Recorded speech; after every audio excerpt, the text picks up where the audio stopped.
खबर यूपी की बलिया से है, जहां बलिया में कोटेदारों के खिलाफ ग्राम प्रधानों ने जिलाधिकारी को ज्ञापन सौंपा है और आरोप लगाया है कि कोटेदार अंत्योदय कार्ड धारकों को 35 किलो की जगह 30 किलो ही वजन दे रहे हैं। इतना ही नहीं, जिस बाल्टी से वजन कर रहे हैं उसका भी वजन 2 किलो है, लेकिन राशन और बाल्टी का वजन एक ही होता है, जिसके बाद कार्ड धारकों को पात्र गृहस्थी पर भी कटौती हो रही है। वहीं ग्राम प्रधान से आरोप भी लगाया गया है कि जब कोटेदार से पूछते हैं तो कोटेदार कहते हैं कि हम लोग पैसा ऊपर देते हैं। सर्कल के सप्लाई इंस्पेक्टर रत्नेश कुमार मिश्रा हैं, जो अपने कुछ दलाल रखे हुए हैं। हर ब्लॉक में 2-2 दलाल रखे हुए हैं, जो बोरे को 50 रुपए दलालों से वसूली कराकर इंस्पेक्टर साहब लेते हैं। ग्राम प्रधानों की शिकायत के बाद भी जिलाधिकारी जांच कराने की बात कर रहे हैं। प्रधानों पर जिलाधिकारी का भरोसा नहीं है। बाइट अनिल तिवारी, प्रधान माधोपुर दुभर बलिया। तिवारी, प्रधान माधोपुर, संरक्षक प्रधान संघ दुभर। जी, आज किस मसले को लेकर आप लोग? ये मुद्दा है गरीब जनता की। हमारे ग्राम सभा में या पूरे हमारे जनपद में जो गांव गरीब जनता रहती है, जिसको सरकार के द्वारा अंत्योदय कार्ड के द्वारा और पात्र गृहस्थी के द्वारा जो खाद्यान्न उपलब्ध कराया जा रहा है, तो जनता को जो कोटेदार है घटतौली कर रहे हैं सब। और हम लोग पूछते हैं कि भाई घटतौली क्यों करते हो? 30 किलो अंत्योदय पर सरकार दे रही है, तो वो दे रहा है 35 किलो तो दे रहा है 30 किलो। हम लोग पूछते हैं कि भाई ऐसा काम क्यों करते हो? पास मशीन लगी हुई है, अंगूठा लगा रहे हो, मशीन है कि जितना है उतना ही फेंकती है। तो व्यवस्था बना लिया, सब बाल्टी रख दिया सब 2-2 किलो का। एक बार में 20 किलो राशन मिलता है चावल और 15 किलो गेहूँ, फिर 2 किलो का बाल्टी रख दिया, मशीन तो फेंक दिया। 20 किलो 15 किलो 2-2 किलो कम हो गया। और ऐसे पात्र गृहस्थी है, किसी का 5 यूनिट है, किसी 7 यूनिट है, सब में घटतौली हो रहा है। कोटेदार बेचारे परेशान हैं। हम लोग पूछते हैं भाई ऐसा काम को क्यों करते हो? जनता पूछती है प्रधान जी आपको राशन कम मिल रहा है।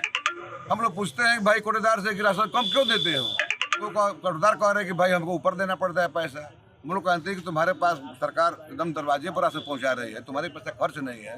सरकार की मंशा है कि हमारी गरीब जनता को 100 में 100% खाद्यान्न मिले। कोई भूखमरी का इसकी शिकायत किया आप लोगों ने? हम लोग डीएम साहब को पत्र दिए इसी के बारे में। तो कोटेदारों का कहना है कि जो इंस्पेक्टर साहब हैं हमारे सर्किल के, माननीय मिश्रा जी, उनका नाम रत्नेश कुमार मिश्रा जी, वो कुछ दलाल रखे हुए हैं। उसका मैं आप लोगों को भविष्य में वीडियोग्राफी भी उपलब्ध करा दूंगा। उसके दलाल हैं, कोटेदारों में 3-4 कोटेदार दलाल रखे हुए हैं हर क्षेत्र में। जैसे बांडी रोड में है, एक बंधे पर है, इधर सुहाव ब्लॉक, हर ब्लॉक में 2-2 रखे हुए क्षेत्र वाइज। वो कोटेदार वसूली करते हैं कोटेदारों से, जो दलाल किस्म के लोग हैं। वसूल करके 50 रुपया पर बोरा इंस्पेक्टर साहब लेते हैं। हमने इंस्पेक्टर से पूछ दिया कि अरे साहब क्यों ऐसा काम कर रहे हैं, गरीब जनता का दोहन करा रहे हैं? भाई प्रधान जी क्या करें, हमारी भी मजबूरी है, मुझे ऊपर देना पड़ता है। तो मैंने पूछा किसको देना पड़ता है? भाई तो मैं बताएंगे नहीं आपसे किसको देना पड़ता है। ठीक है, यही समस्या हम लोग से मिल करके आपने पत्र दिया? पूरा दे दिया, यही पत्र दे दिया डीएम साहब ने क्या कहा? अब डीएम साहब कहा कि इसकी मैं जांच कराता हूँ एसडीएम साहब से। एसडीएम साहब को लिखे हैं, हम लोग के सामने जांच कराएंगे। अब देखिए डीएम साहब क्या लिखते हैं। इतने प्रधान लिख के दिए हैं, फिर भी डीएम साहब जांच कराएंगे, संतुष्ट? हाँ, संतुष्ट नहीं है। अपने अधिकारी संतुष्ट है। प्रधान के इसमें 40 लोग के साक्षर है, 38 लोग प्रधान के। डीएम साहब संतुष्ट नहीं है। भाई ठीक है, जांच करा लीजिए। ये आपके ही सिर्फ एरिया में हो रहा है या पूरे बलिया में आता है? अब ये तो हम बलिया तो मैं अपने ब्लॉक के जानता हूँ, क्योंकि ब्लॉक के प्रधान से संरक्षक हमारे अध्यक्ष जी हैं। सारे प्रधान हम लोग जुटे हैं, सारे प्रधान हम लोग चर्चा की बैठक करके परसों की नहीं साहब की समस्या है। हमने बैठक किया मीटिंग ब्लॉक पे, दुभर ब्लॉक में। हाँ, हम लोग दुभर ब्लॉक पे हम लोगों ने बैठक किया। हम लोग चर्चा की कि भाई क्या हमारे गांव में मान लीजिए नहीं होता है, ये कह रहे कि हमारे गांव में होता है, ये कह रहे कि हमारे गांव में होता है। सारे प्रधान ने कहा कि हर गांव की समस्या है। भाई जनता प्रधान से कहती है ना कि प्रधान जी शोषण हो रहा है। हाँ, शोषण हो रहा है और सरकार की मंशा की शोषण न हो।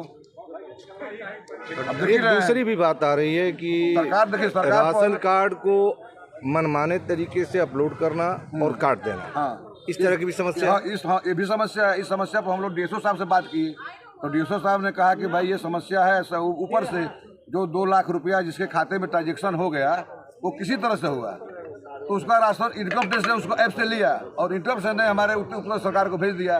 उसमें समस्या है कि मान लीजिए किसी व्यक्ति को शादी के लिए अनुदान मिल गया, किसी व्यक्ति को दवा के लिए पैसा मिल गया, किसी व्यक्ति को आवास का पैसा मिल गया, किसी ने कर्जा ले लिया, किसी ने 1 मंडा खेत बेच दिया और वो पात्र गरीब है तो उसका भी राशन कार्ड काट दिया गया है।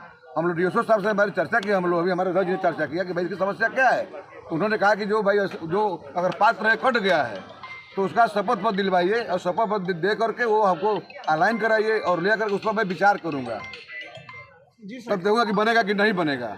सारे बहुत से पात्र का कट गया और पात्र का जुड़ा हुआ है, ये समस्या है।